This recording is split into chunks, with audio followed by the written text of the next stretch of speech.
me preciso preguntar si el color blanco es virtud para yo mandarme a cambiar. Pregunta a la mujer leal porque a saber le precisa si el negro no se bautiza en la pila bautismal. Si hay algo más especial, más para atrás o más para adelante, más bonita o más brillante, donde bauticen al blanco, me darán un punto franco a yo que soy ignorante. Un hombre, una mujer, todos somos descendientes, porque al negro solamente con desprecio se ha de ver. La misma sangre ha de ser, aunque al negro singular siempre lo han de colocar en un lugar separado. Si el negro no se bautiza, me precisa preguntar. Negro fue San Benedicto, negras fueron sus pinturas, y en la Sagrada Escritura letras blancas yo no he visto. Inteligente,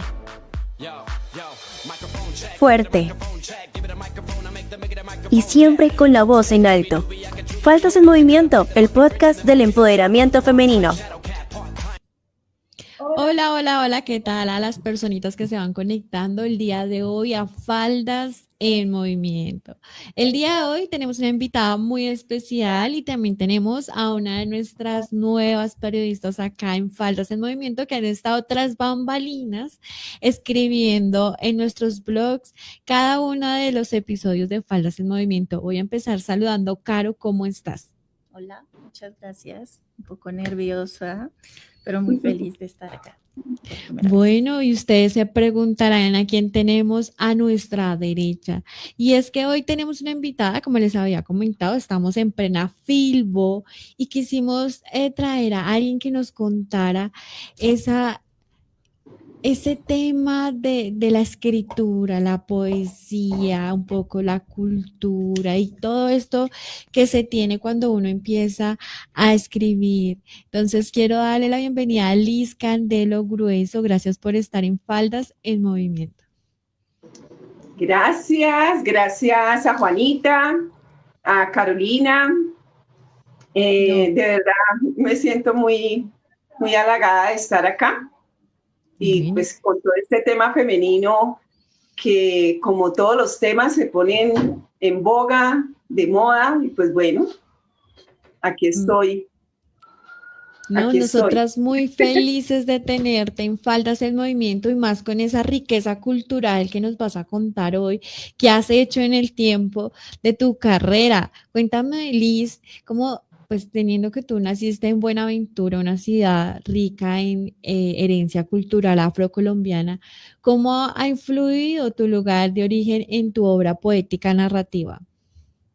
Total.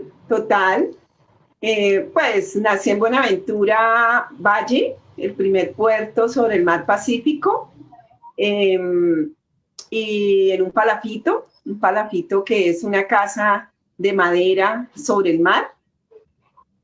Cuando los negros que eran esclavos acá en América escapaban, pues se encontraban con la limitante de que podían llegar hasta el mar y pues no había canoas o barcos, embarcaciones que los estuvieran esperando para volarse. Entonces ahí se asentaron y empezaron a hacer sus casas en el mar, ahí a la orilla del mar. Por eso los negros estamos asentados en las costas Atlántica, Pacífica y Caribe, en Colombia, ¿no?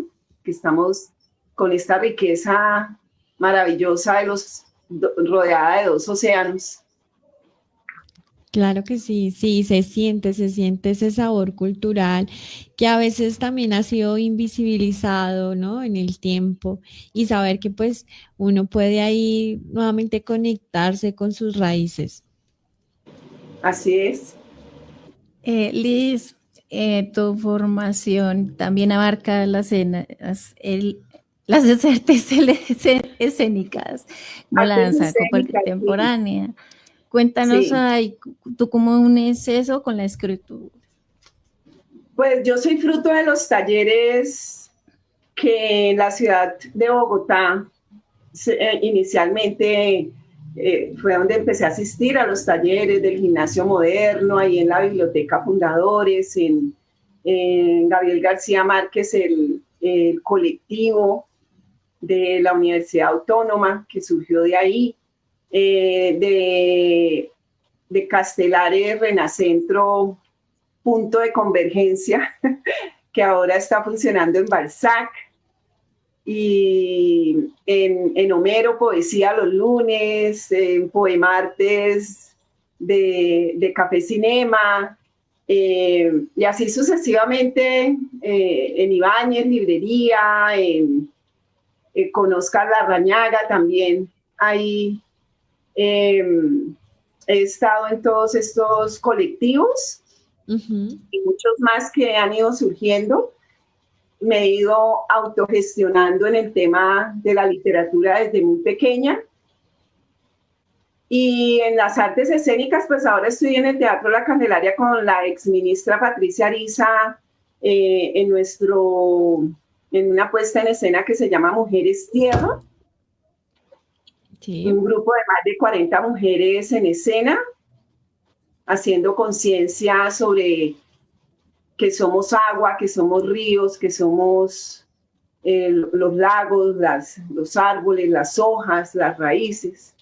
Es muy chévere cómo se mezclan todas estas artes para sacar un mejor fruto. Hablemos un poco de tu libro, La casa más grande del mundo, donde abordas temas de naturaleza, el amor, las raíces culturales. ¿Qué te inspiró a escribir este poemario? ¿Qué mensaje estabas o qué quería transmitir? O sea, ¿en qué momento en tu vida estabas cuando empezaste a escribir? Sí, inicialmente pues empecé con la poesía. Escribí mi primer poema, todo existencialista, sobre la soledad, hace casi 20 años. Y luego, y de ahí en adelante empecé a escribir poemas como muy del sentimiento que sentía en ese momento, como la soledad. La verdad era como la soledad y el estar sola en ese momento, quedarme sola. Pero luego J. Mario Arbeláez, que es un gran maestro, definitivamente me leyó todo ese poeta nadaísta y me leyó toda, le digo yo. Y al leerlo, pues extractó por allá un poema, solamente un verso de todos mis 60 poemas que yo le presenté, y no me dijo nada, pero con eso me lo dijo todo, como diciendo, sí, continúa, pero debes hacer más carpintería. Y en ese momento se me presentó como una revelación de Tombuctú, y Tombuctú es la tierra de los 333 santos, anexionada a la República de Malí en 1323 por Mansa Musa, el emperador, y es como el puerto en África, es el desierto, es el Sahara, ¿cierto? Y allá iban muchos extranjeros. Y a través de Tombuctú empiezo a ver que todas mis raíces africanas, pues vengo de Buenaventura, me crié en San Antonio de los Caballeros, Florida Valle, entonces pasé de un puerto pesquero, marino, de palafitos, y de una casa de madera, a San Antonio de los Caballeros, un pueblito que en este momento está detenido en el tiempo, y ahí no pasa nada. O sea, es como el Divino de Gardiazabal, es un pueblito muy tranquilo, y pasé a todo el sistema de la caña de azúcar, rodeada de ingenios azucareros, y de una casa donde todo era de cemento. Entonces ahí estudié mi colegio, mi escuela, mi colegio, y mis amigas de raíz, pues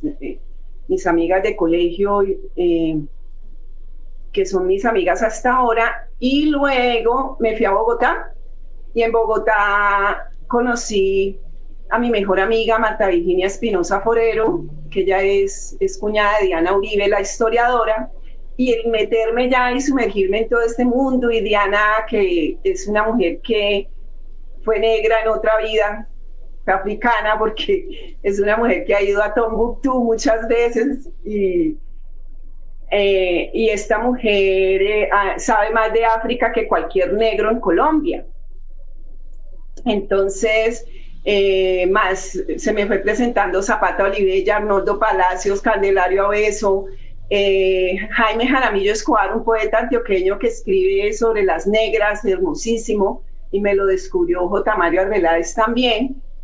Entonces, empiezan a surgir todas esas raíces literarias negras y me empecé a interesar por la literatura de mi gente negra, y ahí es donde nace La Casa Más Grande del Mundo, que es un libro que presenté en la Filbo hace 6 años, en el 2019. Y ya viene con una magia negra del Pacífico, que también, de la cual habla también el escritor boyacense Fernando Ayala Poveda, en su libro Mujer de Magia Negra, también un hombre boyacense de mucho conocimiento africano también, Jorge Eliezer Pardo, que también sabe mucho sobre la memoria, y ahora que actualmente he conocido a Mauricio Marulanda, Mamertolandia, bueno, él es un ser que ha averiguado sobre Bencos Biojó, Hernando Martínez y Gonzalo Guillén, el periodista, que han estado con la inquietud del primer presidente negro que tuvo Colombia, que era cartagenero, y que José María Nieto Gil, que fue el primer negro, el único negro presidente que ha tenido Colombia, y que trataron de blanquear, y Faz Borda recuperó esa fotografía y volvieron como a ponerle el tono negro de su piel, y ahora pues está en Palacio esa foto. Y estamos con Gonzalo Guillén y con Hernando Martínez, que es el papá de Flora Martínez, la actriz con la que yo, digamos, en su momento estuve en el mismo taller de teatro, sí, aprendiendo artes escénicas, y pues desde allá es mi amiga. Margarita Rosa, o sea, he tenido una fortuna de estar entre famosos hasta la fecha, pero yo no soy famosa. Famosa entre famosos. No creas. Pero me han aportado toda esa parte negra de ellos, entonces ha sido muy, muy enriquecedor. No, pues genial, me encanta como todas esas experiencias que has tenido. Bueno, vamos a volvernos un poquito en el tiempo. Supe que lo primero que escribiste fue a los 9 años. Quiero saber qué pasaba en ese momento, qué te estaba inspirando para escribir en ese momento. Bueno, de pequeña siempre he escrito, escribía, pero realmente pues sin conciencia. Pero sí he leído desde muy pequeña mucho. O sea, yo de hecho termino corrigiendo los libros de mis mejores amigos. He corregido libros de escritores muy conocidos. Tengo la fortuna digamos, de poder estar en un círculo como con William Ospina o escritores como Jorge Eliezer Pardo, que escriben sobre la memoria sobre Jorge Eliezer Gaitán.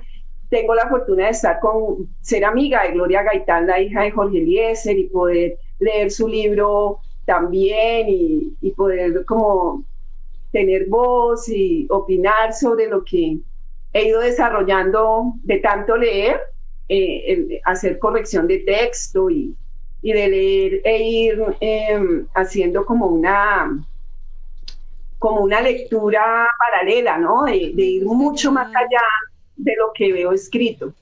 Ay, entonces, esto me ha ido abriendo un mundo de posibilidades en la literatura, no solo en la escritura, sino también en la lectura.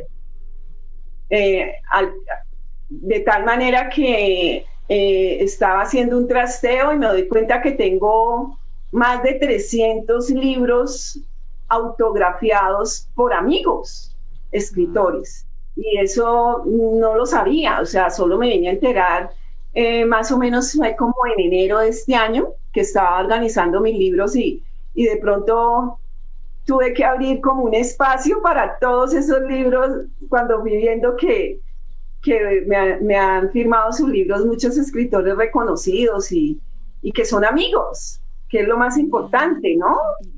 O me los regalan o los compro, o sí. Licha, dices que te encanta leer y tu primer poema lo escribiste a los 9 y me surgió la duda, ¿en qué momento, a qué edad te leíste el primer libro? No, mi primer libro, ¿a qué edad lo escribí? ¿O lo leíste?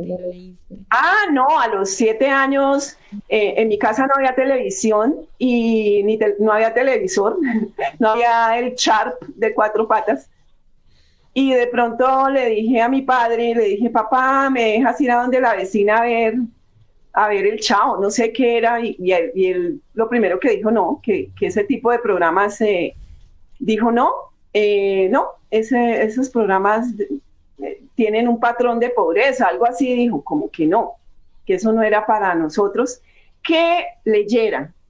Y puso en mis manos el retrato de Dorian Gray, wow, de Oscar Wilde, del irlandés Oscar Wilde, y esto me abrió a un mundo fantástico, pues desde los 7 años comencé a leer, pues entre todo lo que había para leer,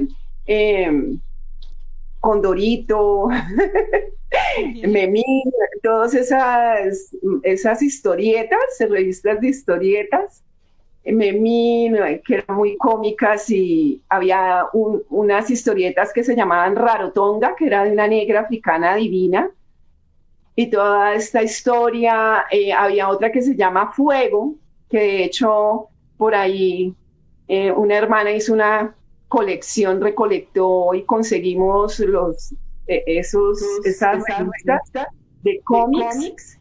Sí. Bueno, pues es algo muy, muy chévere porque pues tengamos en cuenta que Colombia es un país que casi no lee, ¿no? Sí.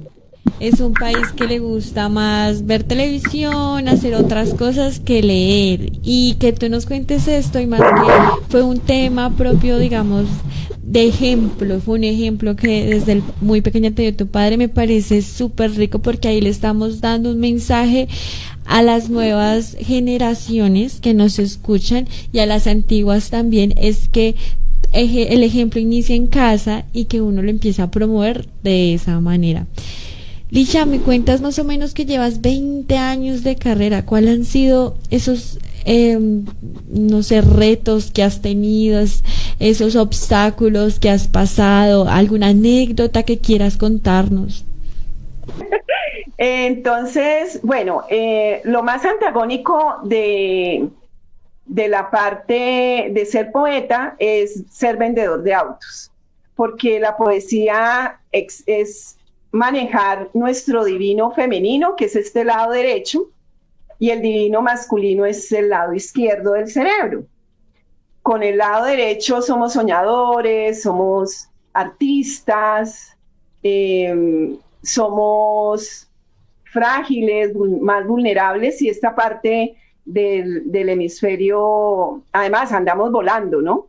Mientras que con el hemisferio izquierdo, que es el masculino, es cuadriculado, las cuentas son exactas, ¿sí? Entonces yo empecé hace 30 años, en el año 96, pues como mamá soltera, en ese momento tuve mi hijo y para darle estabilidad, pues dejé un poco de lado la parte artística. En ese momento estaba con Margarita Rosa y toda su familia en un sitio que había muy famoso en Cajicá, y dejé todo y me sumergí en la venta de automóviles. Okay. Y como mujer, el sector automotriz cuando llegué hace 30 años, era masculino, pues solo había gente blanca, ¿sí? Y y gente de Bogotá. Entonces, pues yo sí iba de un pueblo, lo normal es que, y viniendo pues con mis raíces africanas, tal vez podría hablar con mi acento cimarrón, como hablan en Buenaventura, ¿cierto? Oye, bebé, o en San Basilio de Palenque, que se habla como Cusatá. Sí, que Sí. todavía se guarda todo ese idioma, entonces se conserva ese lenguaje palenquero.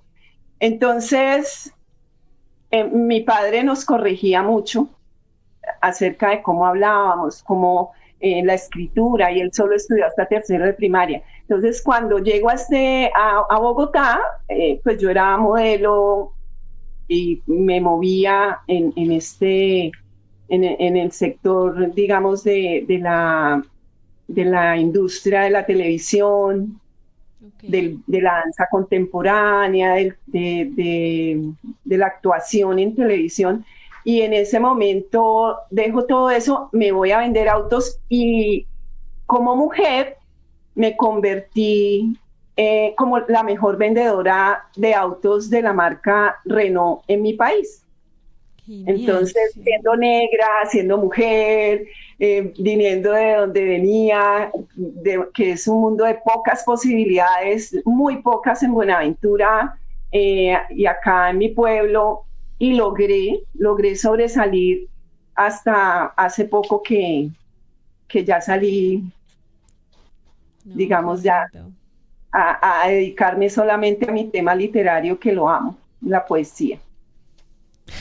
Wow, wow, wow. Marcando siempre ahí tendencia ahí siendo disruptiva, realmente uno hace las Sí, cosas, ¿no? esa es la Genial. palabra. Sí. Y yo escucho a Liz y mientras leía sobre Liz, yo veía que era una mujer muy pila. Ella es autodidacta, todo lo he aprendido ella solita, ¿cierto? Una cosa que me llamó la atención es que Liz no fue a la universidad y la poesía es muy académica. Entonces, ¿cómo Sí. rayos hizo Liz para meterse en todo esto, incluso publicar un libro? ¿Cómo se metió de vendedora de autos a publicar un libro? Bueno, primero, cuando se sembró el sueño en mí de publicar mi primer libro, pues, ¿qué tenía que hacer? Hacer contenido para ese libro.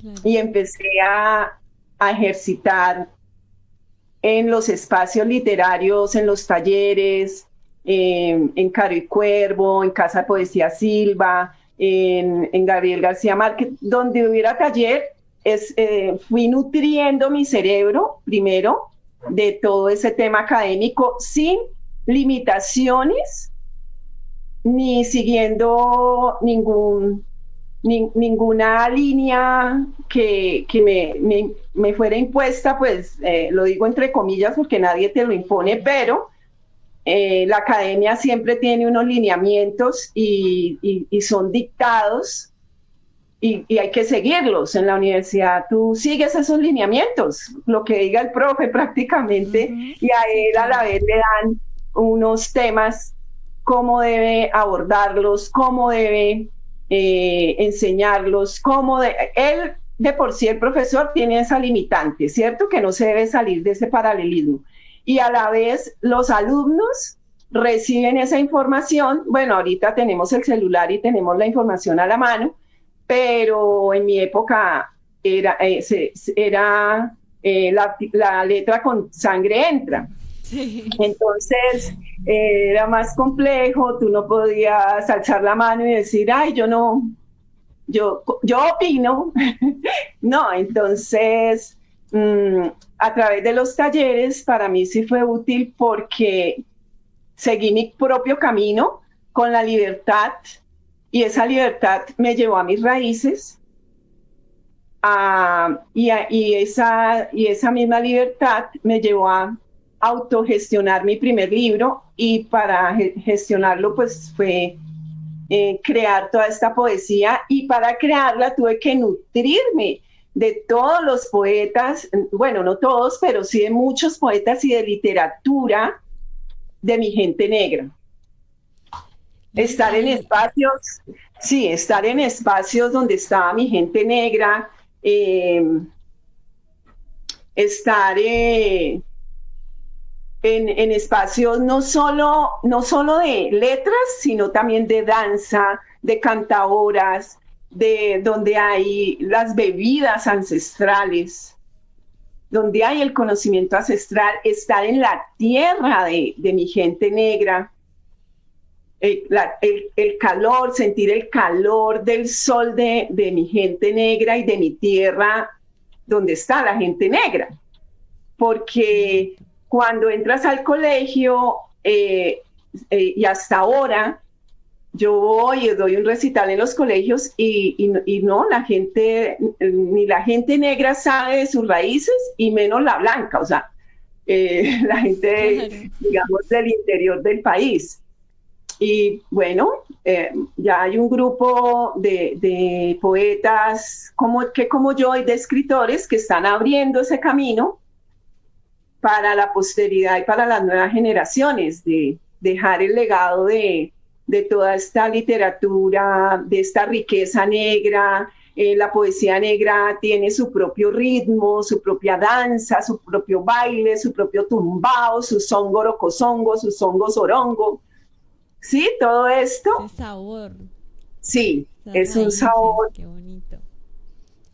Sí. Me nombrabas que en ese transcurso, en ese momento que estabas en esa creación para sacar el libro, tuviste pues varios referentes literarios, pero ¿hubo alguno que fue el referente, alguno que te inspiró, o alguien en tu proceso de tu carrera, tienes a alguien que es como esa inspiración, yo quisiera ser algo así, un artista, un escritor? Cuando eres singular, no quieres, o sea, referente, no, yo soy mi propio referente, sí. Entonces, lo que hago sí es nutrirme del legado de Manuel Zapata Olivella, Arnoldo Palacio, de Mari Grueso, la poeta, del legado de Candelario Beso, de Manuel Saturio Valencia Mena, que él escribe un poema. Él fue un negro que nació del Chocó, y Manuel Saturio Valencia Mena fue el primer personero de la República, y en esa época Chocó pues era... digamos que la gente chocuana estaba bien dateado de literatura, entonces tenían acceso, se da uno cuenta por lo que escribían los chocuanos, que tenían acceso al estudio, a la academia. Y Manuel Saturio Valencia Mena, este personero, fue poeta, y él escribe, él se enamoró de una mujer blanca de clase, allá en el Chocó había también una pequeña comunidad blanca que mandaba, como cosa rara, y desde esa época, y él se enamora de esta mujer blanca y esta sociedad, para interferir y no dejar que prosperara su relación con esta mujer, a él lo acusan de haber quemado una pequeña comunidad, digamos, unos caseríos. Sí. Y pues dejaron por ahí la ropa de él, y bueno, Manuel Saturio fue el que inició el incendio, y lo acusan y a él lo condenan a la muerte por fusilamiento, que en esa época todavía, digamos hasta finales del siglo XVIII o XIX, todavía se utilizaba muerte por fusilamiento, y él fue la última persona en Colombia que murió en 1907 por muerte por fusilamiento. porque llegó, pues no había el correo electrónico para que la nueva ley se acaba, queda cancelado. Y pues cuando llegó la carta diciendo ya era tarde y él muere por fusilamiento y fue el último. Y él escribió un poema que se llama "A yo que soy ignorante, me preciso preguntar si el color blanco es virtud para yo mandarme a cambiar. Pregunta a la mujer leal porque a saber le precisa si el negro no se bautiza en la pila bautismal. Si hay algo más especial, más para atrás o más para adelante, más bonita o más brillante, donde bauticen al blanco, me darán un punto franco, a yo que soy ignorante.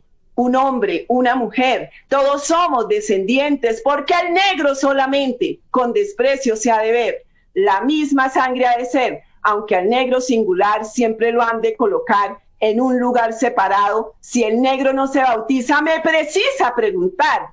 Negro fue San Benedicto, negras fueron sus pinturas, y en la Sagrada Escritura letras blancas yo no he visto. Negro los clavos de Cristo que murió en la Santa Cruz. ¿Será que bajó Jesús por el blanco a padecer? Solo así podré saber cuando le tenga que dar a mi Dios estrechas cuentas, cómo el negro va a pagar por el blanco las ofensas. Si al negro no se le encuentra un delito que culpar, me dirán si no es verdad que el blanco no tiene pena, o si es que no se condena, para yo mandarme a blanquear. Muchas gracias. Estuvo genial. Se me puso como piel de gallina y tiene toda la razón. Wow, me encanta, me encanta. Vale, después de tremenda poesía, quiero preguntar sobre poesía. La resistencia y la rebelión, ¿cómo se ven en tus versos? La resistencia y la rebelión están en todo, están siempre latentes en el ADN de la gente negra, porque la gente negra vino a América disfrazado de esclavo para poder en este momento hacer esta fusión que estamos haciendo entre la gente blanca, negra, china, amarilla o piel roja, porque la raza no existe, existe el ser humano. Es verdad. Y precisamente por hablar de razas es que hay guerras. Entonces, porque yo fui a Bogotá y yo la única negra que yo veía por las calles era yo en esa época, o sea, hace 40 años. Y yo decía, la única negra que hay por ahí era yo. Y entré a un mundo donde la única negra que había también era yo en la venta de autos. Sí, yo sabes que siento que a veces no se le ha dado el valor tan grande que tiene la poesía y como que a veces uno como que lo deja atrás en la literatura y tiene un rico saber muy, muy bonito. Yo quiero que antes de que sigamos con la entrevista, nos narres un pedacito de tu propia poesía. Queremos escucharte, porque tú nos dijiste todo tiene revolución y varias de las personas que nos están viendo tal vez no te han leído como tal y no hay nada más rico que realmente sentir tu poesía desde tu sentir. Entonces, así es. Sí. Somos una raza ecléptica. La raza ecléptica es la biodiversidad y en Colombia es, digamos, la más ecléptica de todas. Y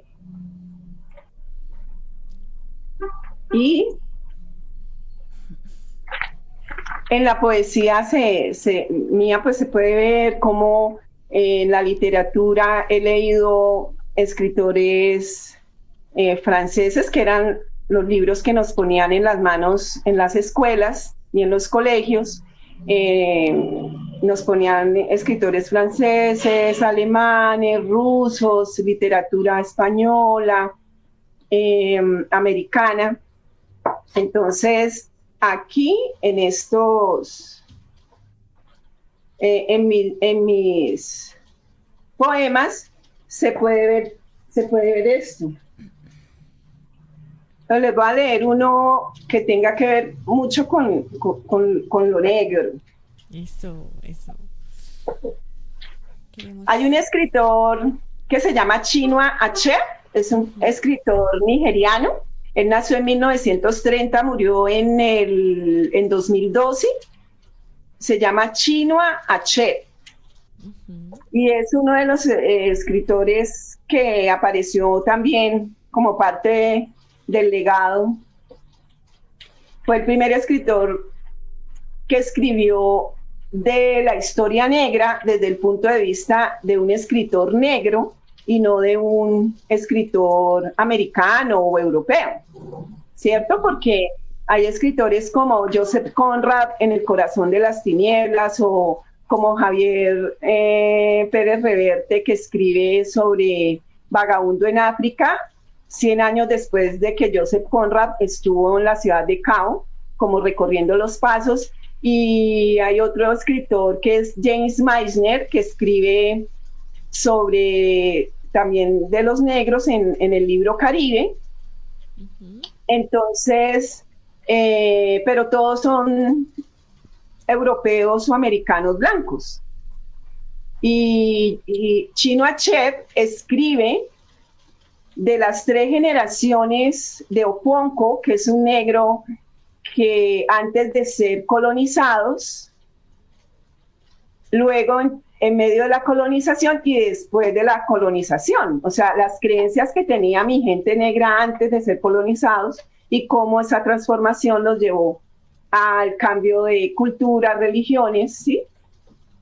Por eso los negros tenemos esa resiliencia a cambiar nuestras raíces y las hemos logrado memorizar hasta la fecha, y por eso ahorita el biche, el caigamos juntos, el tumbacatre, estas bebidas ancestrales y estos poemas de la oralidad, porque pues si no tenemos la imprenta, y si tenemos la imprenta pero no tenemos recursos para publicar un libro, pues nuestros libros no están en los anaqueles de cualquier librería, sino que pues están en los anaqueles de la memoria.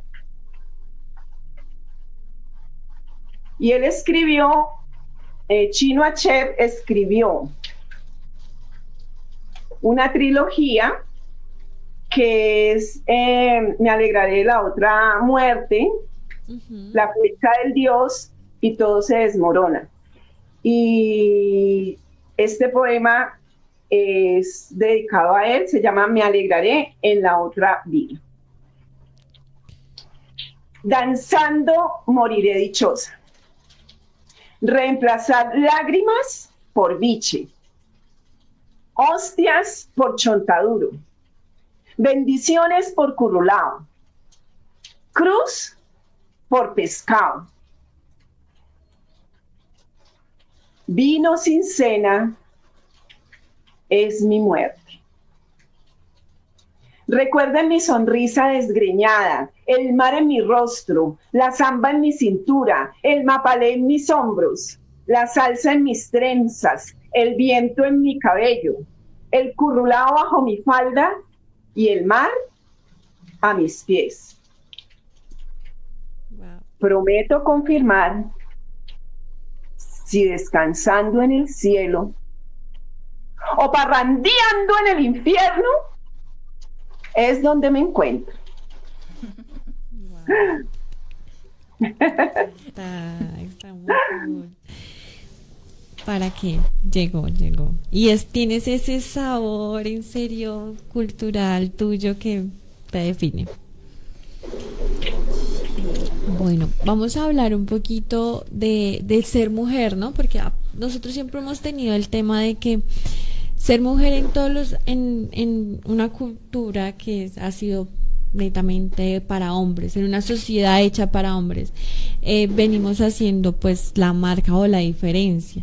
¿Cómo ha sido eso mismo en la poesía para ti? O sea, ¿cómo has visto el tema de ser mujer, digamos, en este momento, como nos contaste lo que pasó en la parte de autos, que estabas entrando en un nicho totalmente nuevo, siendo mujer negra. Igualmente, ¿cómo fue eso cuando llegaste a la literatura? ¿Mm?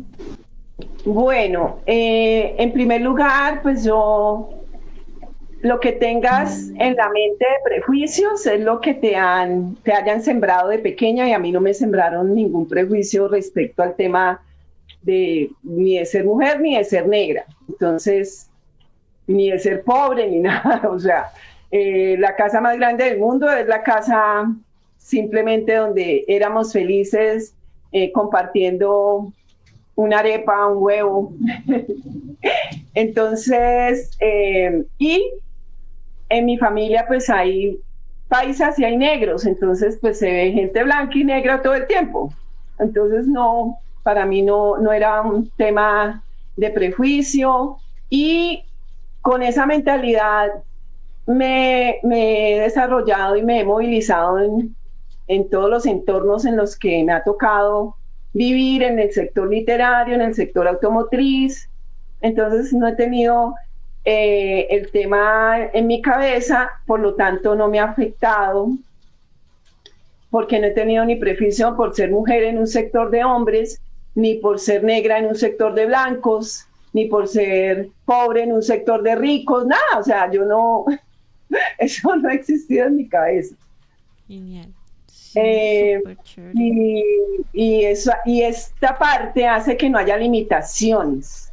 No tengo limitantes para soñar, o sea, sueño y realizo algunas cosas que sí, otras que no, y ya. Además tengo un poema que se llama Adán y Congo, que hablando sobre precisamente si existía el hombre, y desde la Biblia implantaron el machismo en la mente, porque entonces Eva salió de la costilla de Adán, y entonces está siempre sujeta a la mujer al hombre, y la mujer debe ser sumisa ante el hombre, y un tema que no, que sí, pero no así, porque siempre en lo que lees hay una realidad, una verdad, pero está camuflada para someter o manipular, y hay que saber discernir. Y la Biblia sí, pero no así. La Biblia sí es un libro que debemos estudiar, pero no como si fuera la última palabra. Es historia, y es la historia de un momento hacia acá, en este laboratorio llamado Tierra. Estamos en una dimensión donde aquí en esta Tierra se viene a experimentar de todo, y parte de la experimentación es aquí es donde se vive la dualidad. Entonces hay hombre y hay mujer, hay blancos y hay negros, hay altos, hay bajitos, hay oscuro y hay claro, hay feos y hay bonitos. Entonces acá es donde se vive la dualidad. En las otras esferas del universo no. Y aquí vivimos a experimentar en el universo, es universidad. Entonces vinimos un verso, diverso, dos versos, y así sucesivamente, hasta el multiverso. Porque el verso, por eso la poesía, cuando tú decías, es que la poesía deben ser el cimiento de la literatura siempre, y ha estado por allá como la Cenicienta en la literatura. Y la poesía, para escribir y lograr un buen poema, tienes que haber leído, vivido, experimentado, haber discutido, haber participado en muchos colectivos para enriquecer un poema. De pronto estás por ahí sentado, y como decía León Tolstoy, que es cuando la inspiración te llegue, que te encuentre trabajando, tengas lápiz y papel. Entonces hay que mantener en cualquier momento siempre lápiz y papel para escuchar el universo inspirador, ese ángel de la inspiración que llega y no se repite. Hablando un poquito de eso, ¿tú tienes algún ritual o algo para poder escribir? Pues lo que tengo es, yo soy de lápiz y papel, ¿no? Yo soy de lápiz y papel, entonces, si ustedes ven aquí, esto, por ejemplo, los escritos, todo lo que voy leyendo un libro, además de que lo voy corrigiendo, así sea el libro más antiguo, siempre tengo un resaltador y corrijo, y es un ejercicio que ahora me permite corregir libros de amigos, hacer corrección de texto como autogestión también, autodidacta, y voy escribiendo lo que me inspira en leer un libro. Yo tengo una página... ¿Cómo haces? Cuando hay algún bloqueo. No, bloqueo no, porque simplemente es buscar acá en este Google tenemos todas las palabras que se van quedando y vamos memorizando. Entonces, si necesito una palabra especial que cale perfecto en un verso, la busco hasta que la encuentro. Ella aparece y la ¿Cómo?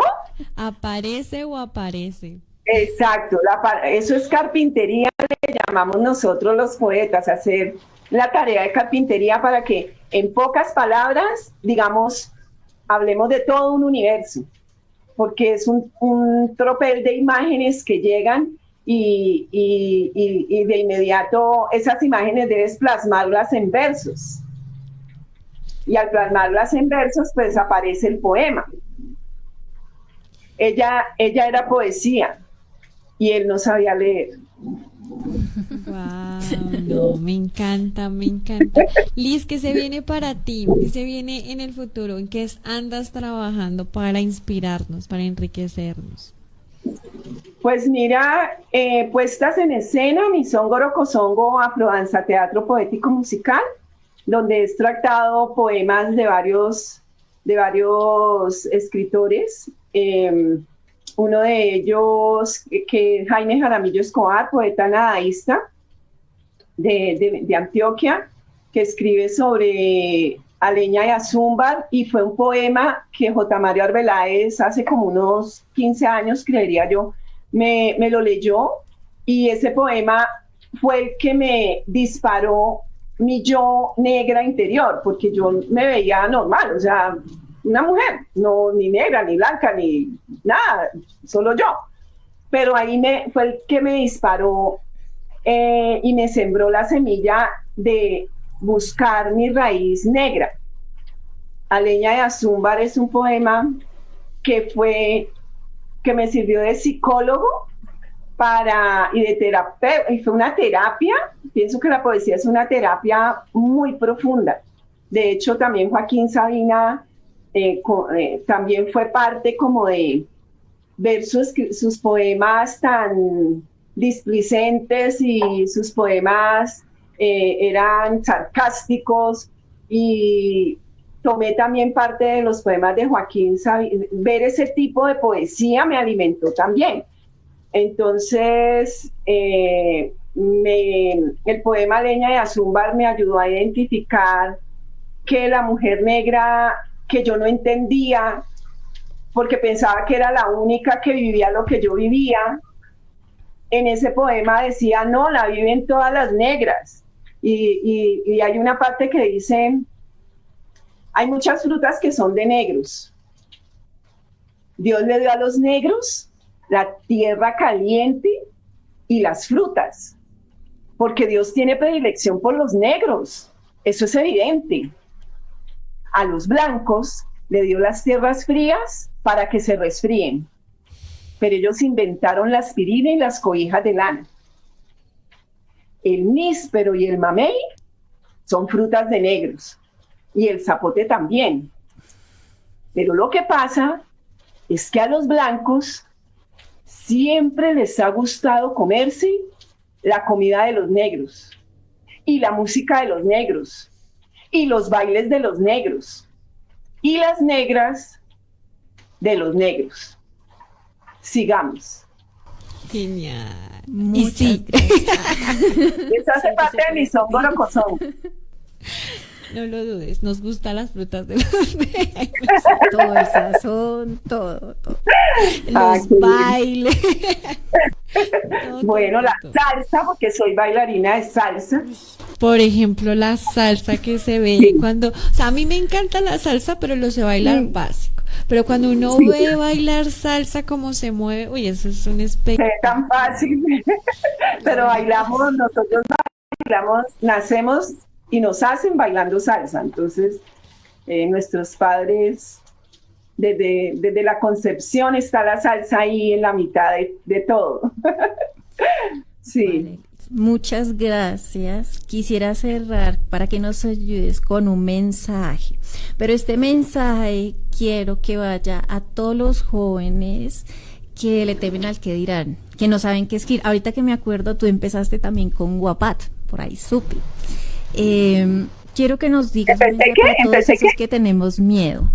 Dime. ¿Que yo empecé con qué? Con Wattpad, con la aplicación. Sí, la de Wattpad, sí. Esta aplicación. Un mensaje de cómo empezar a escribir, que nos quite la pena. Sí, mira que, bueno, la pena se quita con el ejercicio. Todo esto es don, la poesía es don y es ejercicio. Entonces hay que ejercitar. Si yo no me atrevo, y ojalá entre más pequeña comience mejor, porque la programación se recibe hasta los 7 años, la que nos va a marcar de ahí en adelante. Entonces, si yo desde pequeña me subo a una mesa y empiezo a ser estimulado por mis padres para que diga un poema, para que este ejercicio deberían hacerlo todos los padres, porque empezamos a ejercitar a que no tengamos vergüenza, porque empezamos con la primera vez nos da pena, nos tiemblan hasta mejor dicho, hasta el pelo, los dientes, todo. Y la segunda y la tercera y la quinta y la 20ª vez y todavía hasta que ya esa frecuencia es de vergüenza, de miedo, de pena, de tanto ejercitarla se pierde. O sea, yo ya me subo a un escenario y puedo hablar 5 horas seguidas y no me da pena, no me da miedo, nada. O sea, no hay una frecuencia de nada, simplemente salto de un escenario, de una silla a un escenario y hago lo que tengo que hacer allá y ya confío en mí y ya.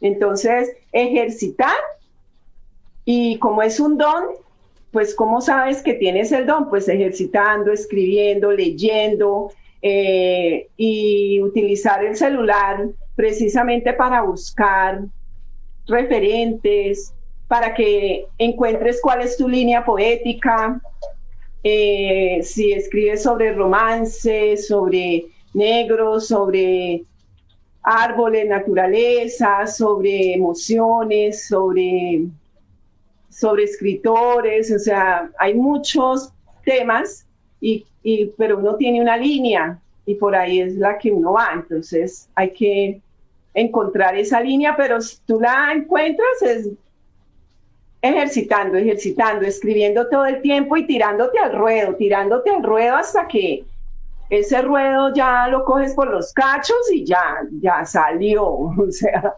ir a los espacios literarios, y lanzarte. ¿No? No tener miedo al rechazo, que te digan, te va a dar miedo al rechazo, claro que sí, y si hay miedo al rechazo, pues no importa, lo tienes y sigue adelante. Importante es eso, pues si hay miedo al rechazo, pues que me rechacen, pero no importa, pasa la pena, llora, ríe, ponte rojo o morada como yo, que me pongo es morada. Pero ponte, o sea, empieza. El primer peldaño es el más difícil porque es el de atreverse ¿no? A hacerlo. Pero después de que te atreves, ya de ahí para allá, segundo, tercer, y me tiro al ruedo otra vez con un poema, ya después con 2. Y así, de tanto escuchar, también te vas alimentando y nutriendo de los que vas escuchando. Y bueno, cuando te das cuenta, pues tienes 50 años y ya que... Genial. Lisha, nos encantó tenerte en Faldas en Movimiento, que nos contaras toda tu experiencia, todo lo que has hecho, cómo narras cada una de los poemas, porque llegan a lo más profundo de uno y dentro de la risa y el sabor también llega la conciencia. Entonces, muy bonito. Recuerden a todas las personas que nos ven, seguirnos en nuestras redes sociales. Estamos en Subalaire en Instagram, Facebook, YouTube, X, TikTok, como @subalaire88.4. También en Faldas en Movimiento estamos en Instagram, Facebook, YouTube, TikTok y Spotify como @Faldas en Movimiento. Liz, un placer tenerte aquí. Y yo también, Juanita, estoy como Domado Crespo, porque mi movimiento es sobre el cabello crespo. Entonces, Domado Crespo en Instagram, en Facebook, ahí me encuentran. En todas las redes como Domado Crespo, el pelo que nadie quiere. Genial, está genial. Entonces ya saben, sigan a Lisha porque ella tiene mucho que contar y también mucho que enseñar para que uno aprenda esas raíces, porque realmente el ser humano inició en África, así que son nuestras raíces profundas. Sí, así es. Bueno, gracias a todos. Gracias a ustedes por la invitación. Faldas en Movimiento, me encanta porque veo esa falda bailando salsa y dando vueltas, bailando salsa, entonces me encanta ese nombre, Faldas en Movimiento. Y para que veas que las que están en faldas nos encanta la salsa. Bueno, perdón, quiero dejar un mensaje para las mujeres feministas, activistas, por favor, con criterio. Cuando apoyemos cualquier causa feminista con criterio, no porque en las redes o hay ciertos movimientos oscuros por allá ocultos que mueven las masas para que los hombres se separen de las mujeres, para que las mujeres odien a los hombres, y cuando lo bello de vivir acá en esta tierra es tanto el divino femenino como el divino masculino, o el que vino a vivir su experiencia con las dos divinidades, ¿no? Que son los seres, digamos lo que le llaman, no sé, pues gay, pero igual si son trans, que yo tengo amigas, sí, por favor, el amor por encima de todo, porque si no, generar odio, siendo activista generadora de odio por el otro o por la otra, no tiene sentido. Ese es mi mensaje también.